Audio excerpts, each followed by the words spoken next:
আসসালামু আলাইকুম। আমি সামিয়াজ কিচেন থেকে সামিয়া বলছি। আজ আপনাদের সাথে খুব স্পেশাল মুরগির বিরিয়ানির রেসিপি শেয়ার করব। স্পেশাল এই জন্য বলছি, যারা অনেক দিন যাবৎ ডায়াবেটিসে ভুগছেন তারাও অনায়াসে এই বিরিয়ানি খেতে পারবেন খুব মজা করে, ইনশাল্লাহ। আসুন শুরু করি তাহলে। এখানে আমি কাঁচা কলা নিয়েছি 4টি, মুরগির মাংস নিয়েছি আধা কেজি। সবগুলো লেবু এবং পরিমাণ মতো লবণ দিয়ে ম্যারিনেট করে রাখবো 20 মিনিটের জন্য।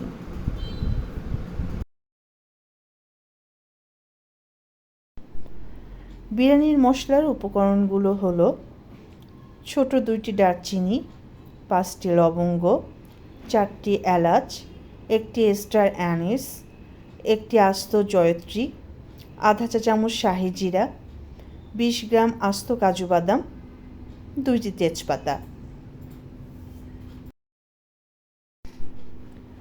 আরও নিব 1 কাপের কিছু কম টক দই, তাতে একে একে 1 চা চামচ জিরা ও ধনিয়া গুঁড়া দিয়ে দিব, আধা চা চামচ জয়ফল, স্বাদ মতো মরিচের গুঁড়া, আধা চা চামচ গরম মশলার গুঁড়া, রাঁধুনির স্বাদ মশলা, এটি অপশনাল।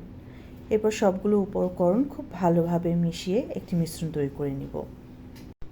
এবার 1 কাপে আধা কাপ দুধ দিয়ে তাতে 1 চা চামচ ঘি দিয়ে তা দুধের সাথে মিশিয়ে রেখে দিলাম। এরপর প্যানে তেল গরম করে পেঁয়াজ হালকা লাল হওয়া পর্যন্ত ভেজে লবণ ও লেবু দিয়ে মাখিয়ে রাখা কলা ও মুরগির মাংসের টুকরোগুলো দিয়ে অল্প কিছুক্ষণ ভাজতে থাকবো। এরপর একে একে শুকনো আস্ত মশলা ও কাজু বাদাম দিয়ে আরও কিছুক্ষণ ভাজতে থাকবো। এরপরে দইয়ের মিশ্রণটা দিয়ে দিব এবং পরিমাণ মতো লবণ দিয়ে ভালো করে কষাতে থাকবো।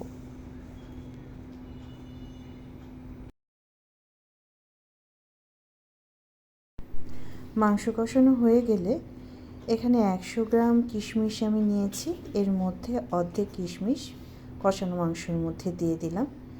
এরপর আগে থেকেই ঝরিয়ে রাখা পোলাওয়ের চাল মাংসের মধ্যে দিয়ে দিলাম, দিয়ে ভালো করে আবার কষাতে থাকবো। বাকি কিশমিশগুলো দিয়ে আমি 4 কাপ পোলাওয়ের চাল নিয়েছিলাম। এখন আমি গরম পানি দিয়ে দিচ্ছি 6.5 কাপ। বিরিয়ানির চাল যখন 90% সিদ্ধ হয়ে যাবে তখনই দুধ ও ঘি মিশ্রণটি দিয়ে দিব এবং 4-5 পিস কাঁচা মরিচ দিয়ে দিলাম।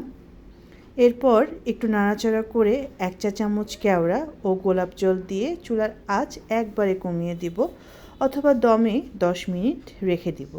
এখানে একটু বলে রাখছি, যারা কেওড়া ও গোলাপ জল দিতে চান না তারা দিবেন না। আরেকটি কথা বলে রাখছি, এখানে কিশমিশের পরিমাণ আপনাদের পরিমাণ মতো দিতে পারবেন। 10 মিনিট দমে রাখার পর আমার কাঁচকলার চিকেন বিরিয়ানি রেডি। আজ এই পর্যন্তই। এরপরে আবার নতুন কোনো রেসিপি নিয়ে আসবো। আল্লাহ হাফেজ।